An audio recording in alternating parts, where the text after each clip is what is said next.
नमस्कार मंडळी, आज आपण लोकप्रतिनिधी विरुद्ध लोकसेवक या विषयावर बोलणार आहोत। सध्या सोशल मीडियावर एक व्हिडिओ तुफान व्हायरल झाला, ज्याने महाराष्ट्राच्या राजकीय आणि प्रशासकीय वर्तुळात एक मोठी चर्चा घडून आणली। एका सत्ताधारी पक्षाच्या नेत्याला अर्थात शिवसेना शिंदे गट प्रवक्त्या डॉक्टर ज्योती वाघमारे यांना एका कर्तव्यदक्ष IAS अधिकाऱ्याने पूरग्रस्तांच्या मदतीच्या नावाखाली सुरू असलेल्या राजकीय चमकोगिरीबद्दल स्पष्ट शब्दात खडसावले। सोलापूरचे जिल्हाधिकारी कुमार आशीर्वाद यांनी केलेला हा थेट वार अनेकांना विचारात पाडणारा ठरलाय। कोण आहेत हे कुमार आशीर्वाद आणि त्यांनी वाघमारेंना नक्की काय सुनावले, याबाबतच आपण या व्हिडिओच्या माध्यमातून जाणून घेऊया। नमस्कार, मी प्रतीक्षा, तुम्ही पाहताय पब्लिक कट्टा, चर्चा तर होणारच। मंडळी, सोलापूर जिल्ह्यात नुकत्याच झालेल्या मुसळधार पावसामुळे सीना नदीला मोठा पूर आला आणि अनेक गावं पाण्याखाली गेली। मोठं संकट होतं, लोकांचं जीवन विस्कळीत झालं होतं। अशा वेळी लोकप्रतिनिधी आणि प्रशासन यांनी खांद्याला खांदा लावून काम करणं अपेक्षित असतानाच अनेक ठिकाणी मदतीच्या नावाखाली फोटो सेशन आणि जाहिरात दोषारोष हा सुरू असल्याचं चित्र होतं। याच पार्श्वभूमीवर शिवसेना शिंदे गट प्रवक्त्या डॉक्टर ज्योती वाघमारे यांनी उत्तर सोलापूर तालुक्यातील पाकणी या गावात पूरग्रस्तांना किट वाटपासाठी हजेरी लावली होती। इथूनच या नाट्याची सुरुवात झाली, ज्याने संपूर्ण राज्याचं लक्ष वेधून घेतलं। राजकीय नेत्यांच्या नेहमीच्या फॅशन प्रमाणे ज्योती वाघमारे यांनी गावात असताना थेट सोलापूरचे जिल्हाधिकारी कुमार आशीर्वाद यांना फोन लावला। त्यांच्या आजूबाजूला गर्दी होती, कॅमेरे सुरू होते। त्यांनी तक्रारीच्या सुरात जिल्हाधिकाऱ्यांवर प्रश्नांची सरबत्ती सुरू केली। त्यांचा रोष प्रशासनाच्या अपुऱ्या मदतीकडे होता। साहेब, या गावाची लोकसंख्या मोठी आहे, पण प्रशासनाकडून खूपच कमी किट वाटप केले जात आहे। गावातील लोकांसाठी जेवणाची योग्य व्यवस्था नाही, तुमचे सरकारी अधिकारी गावात उपलब्ध नाहीत, अशा शाब्दिक फेरी त्यांनी जिल्हाधिकाऱ्यांवर झाडल्या। एक प्रकारे पूरग्रस्त भागातील लोकांच्या अडचणींचे भांडवल करत प्रशासनाला जाहीरपणे जबाबदार धरण्याचा हा प्रयत्न होता। यावेळी मात्र जिल्हाधिकारी कुमार आशीर्वाद जे परिस्थिती हाताळण्यासाठी अहोरात्र झटत होते, त्यांनी शांतपणे ज्योती वाघमारे यांना प्रत्युत्तर दिलं। पण ते प्रत्युत्तर केवळ बचाव करणारं नव्हतं, तर ते एक धडाडीच्या प्रशासकीय अधिकाऱ्याचं राजकीय नेत्याला आरसा दाखवणारं उत्तर होतं। वाघमारे यांनी प्रशासनाच्या कमी मदतीवर बोट ठेवता जिल्हाधिकाऱ्यांनी त्यांना उलट प्रश्न केला। आम्ही शक्य होईल तितकी मदत करत आहोत, हे सत्य आहे, पण तुम्ही सध्या त्या गावात आहात, तर तुम्ही तुमच्या पक्षाच्या वतीने किती किट आणले आहेत, हा प्रश्न अत्यंत मार्मिक आणि काळजाला भिडणारा होता। जिल्हाधिकाऱ्यांनी विचारलेल्या या अनपेक्षित प्रश्नामुळे ज्योती वाघमारे पुरत्या गोंधळल्या। त्यांच्याकडे या प्रश्नाचं समाधानकारक उत्तर नव्हतं। गावात तब्बल 3000 लोकसंख्या असताना वाघमारे त्यांच्या पक्षाच्या वतीने केवळ 200 अन्नधान्य किट घेऊन आले होते। म्हणजे मदत फक्त 5 ते 6% असताना प्रशासनाच्या कामावर 100% प्रश्नचिन्ह उभं करण्याचा त्यांचा प्रयत्न होता। स्वतःची तुटपुंजी मदत लपवून मोठी जबाबदारी असलेल्या प्रशासनाला धारेवर धरण्याचा हा प्रयत्न जिल्हाधिकाऱ्यांच्या एका प्रश्नाने उधळून लावला। हा सगळा प्रसंग मोबाईल कॅमेऱ्यामध्ये कैद होत होता आणि इथेच कुमार आशीर्वाद यांचा पारा चढला। त्यांनी ज्योती वाघमारे यांना अत्यंत स्पष्ट आणि कठोर शब्दात सुनावलं, तुमचं राजकारण नंतर करा, आता राजकारण करण्याची वेळ नाही। त्यांनी वाघमारे यांना मदत कार्य वाढवण्याचं आणि पक्षाच्या वतीने अधिक सक्रिय राहण्याचं आवाहन केलं। हा व्हिडिओ सोशल मीडियावर प्रचंड व्हायरल झाला आणि तो व्हायरल होण्याचं मुख्य कारण म्हणजे जनतेची भावना। आज जनता संकटाच्या काळात खऱ्या अर्थाने कामाची अपेक्षा करत आहे, राजकीय अभिनयाची नाही। जिल्हाधिकाऱ्यांनी जे खडे बोल सुनावला तो अनेक सामान्य नागरिकांच्या मनात होता।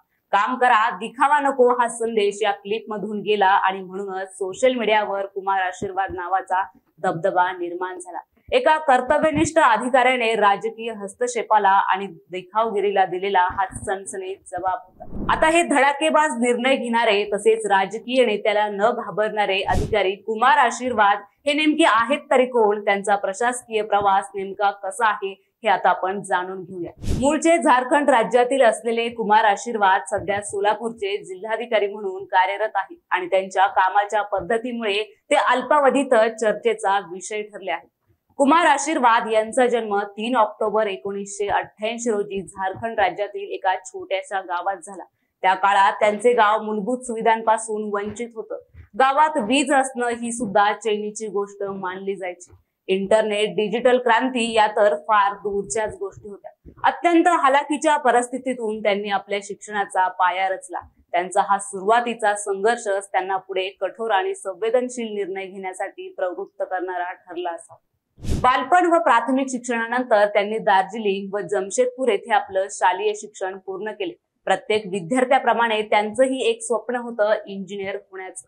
याच स्वप्नाला गवसणी घालण्यासाठी त्यांनी देशातील अग्रगण्य शैक्षणिक संस्था असलेल्या IIT खरगपूर येथे प्रवेश घेतला आणि यशस्वीरित्या बीटेकची पदवी त्यांनी संपादन केली.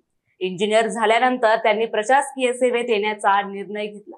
2011 साली त्यांनी UPSC परीक्षेची तयारी सुरू केली आणि यासाठी ते दिल्लीतील मुखर्जी नगर येथे गेले. UPSCच्या मार्गावर यशाची खात्री ही नसते, अनेकदा प्रयत्न करावे लागतात. त्याचप्रमाणे कुमार आशीर्वाद यांच्या बाबतीतही हेच घडलं.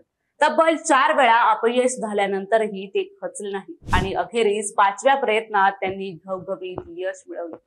2016 साली त्यांनी संपूर्ण देशभरात 35वी रँक मिळवून IAS होण्याचं स्वप्न पूर्ण केलं. त्यांना महाराष्ट्र केडर देखील मिळालं, ज्यामुळे ते महाराष्ट्राच्या सेवेमध्ये रुजू झाले. UPSCच्या तयारी दरम्यान त्यांनी केलेल्या चुकांमधून त्यांनी खूप काही शिकल्याचं ते स्वतः सांगतात. अनावश्यक आणि अतिरिक्त वाचन, चुकीच्या वैकल्पिक विषयाची निवड यांसारख्या चुका टाळण्याचा सल्ला ते नेहमी देतात. त्यांच्या मते सामान्य ज्ञानासाठी गहन अभ्यासाऐवजी व्यापक समज विकसित करणं महत्वाचे आणि 9 ते 10 तास सातत्यपूर्ण अभ्यास हा UPSC साठी पुरेसा आहे. हा सल्ला आज ते अनेक तरुणांसाठी मार्गदर्शक ठरत आहे. IAS झाल्यानंतर त्यांची पहिली पोस्टिंग ही नक्षलग्रस्त भागात गडचिरोली येथे जिल्हा परिषदेचे मुख्य कार्यकारी अधिकारी CEO म्हणून झाली. त्यानंतर 2020च्या आसपास ते महाराष्ट्र प्रशासनाच्या विविध पदांवर कार्यरत होते. 2023 पासून ते सोलापूरचे जिल्हाधिकारी म्हणून कार्यरत आहेत. संवेदनशील आणि धडाडीचे निर्णय घेणारा अधिकारी अशी त्यांची ओळख आहे. त्यांच्या कार्यकाळात सोलापूरच्या विकासाला एक नवी दिशा मिळाली आहे हे त्यांच्या कामातून वारंवार स्पष्ट होतं. या 2 वर्षाच्या काळात जिल्हाधिकारी कुमार आशीर्वाद यांनी सोलापूर जिल्ह्याच्या विकासात आणि प्रशासकीय कारभारात अनेक महत्त्वपूर्ण कामं केली आहेत. पंतप्रधान नरेंद्र मोदी यांच्या दौऱ्याचं नियोजन असो किंवा लाखो भाविकांचं आस्था केंद्र असलेल्या पंढरपूरच्या विठुरायाच्या वारीचं अत्यंत संवेदनशील आणि यशस्वी नियोजन असे प्रत्येक वेळी त्यांची भूमिका निर्णायक ठरली. सोलापूरची विमान सेवा सुरू करण्यातही त्यांची महत्वाची भूमिका आहे. सध्या ते जिल्ह्याच्या विकासासाठी उजनी जल पर्यटन आणि पंढरपूर कॉरिडॉर यांसारख्या महत्वाकांक्षी प्रकल्पांवर संवेदनशीलपणे लक्ष देत आहेत. पूरस्थितीतही स्वतः रस्त्यावर उतरून अहोरात्र झटत होते. याच कामाच्या तळमळीतून त्यांनी राजकीय हस्तक्षेप करणाऱ्या नेत्यांना स्पष्ट शब्दात सुनावले. मंडळी, थोडक्यात सांगायचं झालं तर कुमार आशीर्वाद नावाच्या या IAS अधिकाऱ्याने पूरग्रस्तांच्या मदतीच्या नावाखाली सुरू असलेल्या राजकीय फोटोग्राफीला ब्रेक लावलाय. त्यांनी राजकारणी मंडळींना स्पष्ट संदेश दिलाय की संकट काळात जनतेला मदत हवी आहे, राजकारण नको. त्यांच्या या भूमिकेमुळे प्रशासन अधिकाऱ्याच्या आणि नैतिकतेच्या चौकटीत राहून काम करतं हे सिद्ध झाले. एका सामान्य घरातून येऊन अत्यंत उच्च पदावर पोहोचलेल्या या अधिकाऱ्याने दाखवलेली ही धडाडी आणि संवेदनशीलता खरोखरच कौतुकास्पद आहे. मंडळी, तुम्हाला हा विषय कसा वाटला आणि कुमार आशीर्वाद यांच्या भूमिकेबद्दल तुमचं मत काय आहे हे आम्हाला कमेंट बॉक्समध्ये नक्की कळवा. आणि व्हिडिओ आवडला असल्यास लाईक करा, शेअर करा आणि पब्लिक कट्टा चर्चा कर होणारच या आमच्या YouTube चॅनलला सबस्क्राईब करायला मात्र विसरू नका.